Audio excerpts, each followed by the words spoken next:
Magandang makulimlim na hapon po sa inyo lahat. Ngayon ay araw ng Sabado, December 22, 2023. Ngayon, ang ibabahagi ko sa inyo is all about blades. Since hindi ako makapag-discuss sa TikTok ng mga blade info and blade defense because they deem it as sparking violence or whatever they are want to inject in the rules. Hindi ako makapag-post ng video tutorial and info about self-defense in regarding of protection in my TikTok account, because the last time I have put a videos about info on blades, I was banned and restricted because for them I am inciting violence. But I am,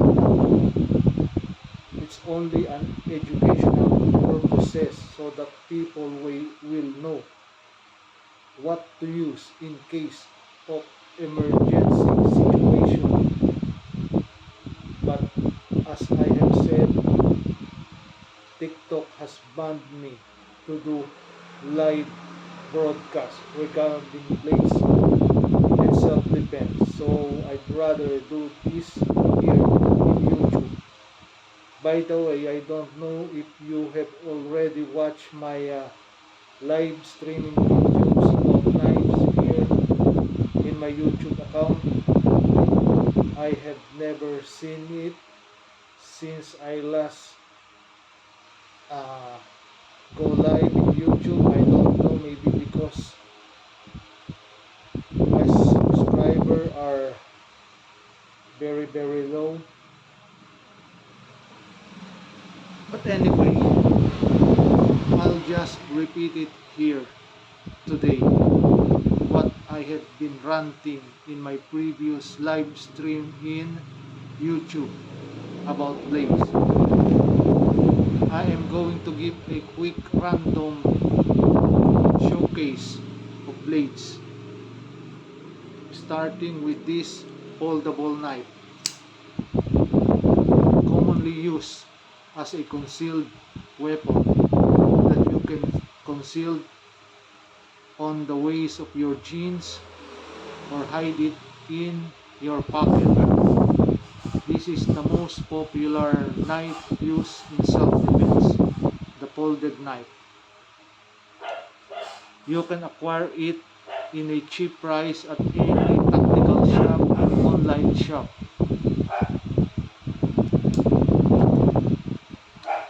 The other one, and the most commonly used locally knife, is this, the so-called butterfly knife. You open it and it goes like this. See? These are made in Taal, Batangas by Aves Balisong knife, which I have purchased way back 2 or 3 years ago. This is a double-edged knife, meaning magkabilaho ang talim niya, here and here. Semi-original. Meron siyang design na pa-curve na paalon-alon dito sa ilalim ng hawakan ng handle, which is pwede nyo siyang hawakan ng paganyan para hindi siya magsislip sa inyong fingers na mapunta dito sa may talas. Yan, ganyan ho siya. If you want to purchase this, or kung gusto niyo magpasadya, just contact Aves Balisong in Taal, Batangas. Marami silang klaseng ganitong balisong at pwede kayong magpasadya.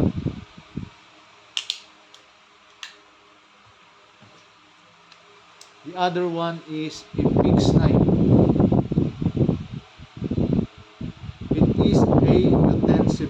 utensil knife. Meron siyang kasamang sheet. As you can see, makapal siya. Straight edge. Matulis at matalas. Itong sheet niya ay made of leather na manipis. Pero okay na rin siya. Ito ay gamit pang gaya sa mga karne ng baboy, karne ng baka, kambing, manok.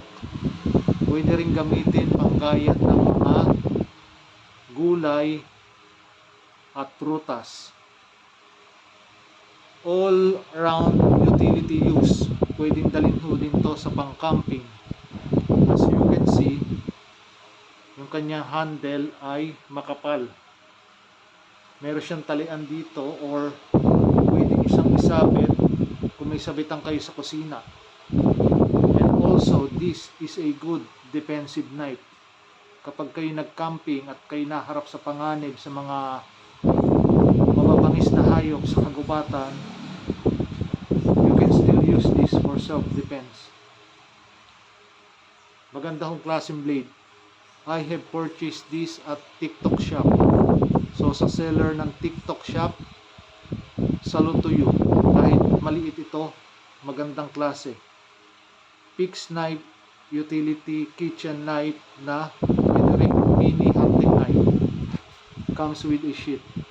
Sabi nila made in Japan. I really don't know if this is from Japan, but heck, whatever. It's a good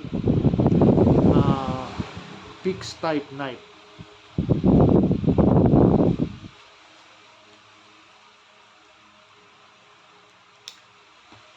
The last but not the least is this one. Ito marami kayong makikita sa mga tactical shop online. Ito yung mini keychain knife. At pag pinasok nyo siya, ito siya. I hope you can see it clearly.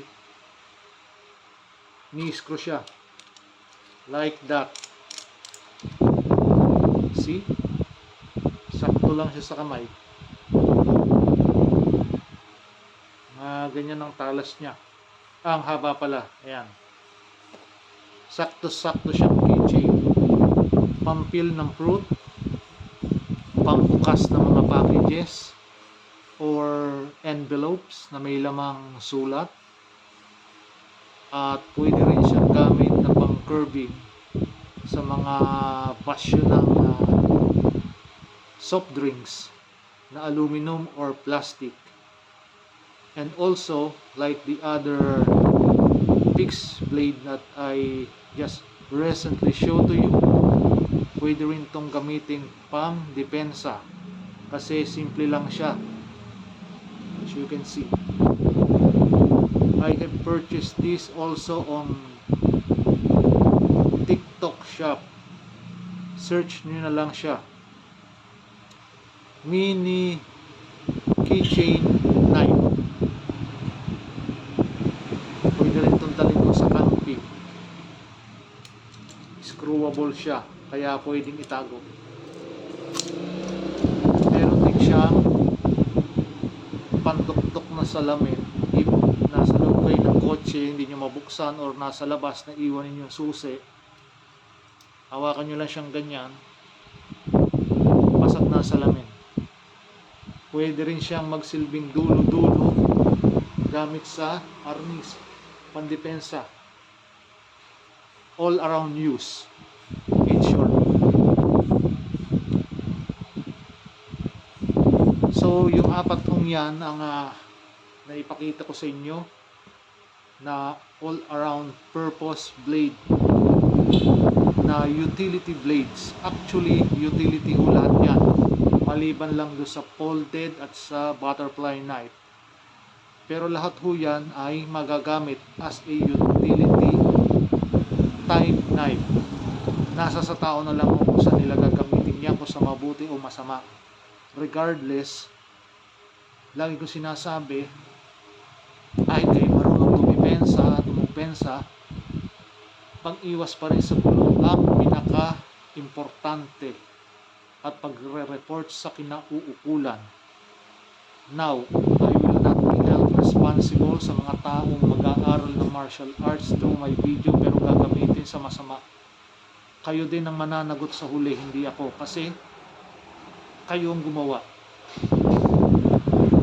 Kagaya ng lagi ko sinasabi, hindi ako nagpo-provoke or nang-influensya. Ewan ko kung bakit maraming hindi makaintindi nito, especially sa TikTok natin. I am only here to teach and to give some info na makakatulong sa tao.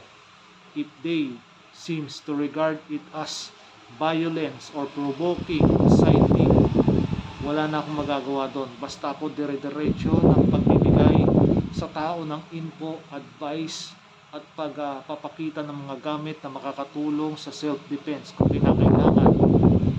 Kasi aminin man natin o hindi, kahit umiwas tayo sa trouble, kung trouble naman ang nalapit sa atin, wala tayong ibang rason or hindi na tayo makakaiwas talaga, then it's best to do what we have to do to be able to survive. Ganun lang naman ho ang buhay, to survive sa araw-araw, especially sa mga troubles na hindi naman natin inaasahan pero dumadating at lumalapit sa atin kahit ano pang iwas natin. So I'm just stating here and giving some rants and info about sa mga gamit sa self-defense. Yun lang ho. At hanggang sa muli, maraming salamat. Like, share, and subscribe to my YouTube channel, ChrisTom76, for more videos to be posted soon. Bali dito ko na ho tatapusin ang aking rantings at pagpasensyahan nyo na kung hindi nyo napanood yung aking live sa YouTube or sa TikTok. Bali ito na lang ho ang ginawa kong video recording so that may mapanood kayo and makakuha kayo ng konting aral. Again, maraming salamat ho, and spread my video para maraming matuto at magkaroon ng idea about basic principle of self-defense.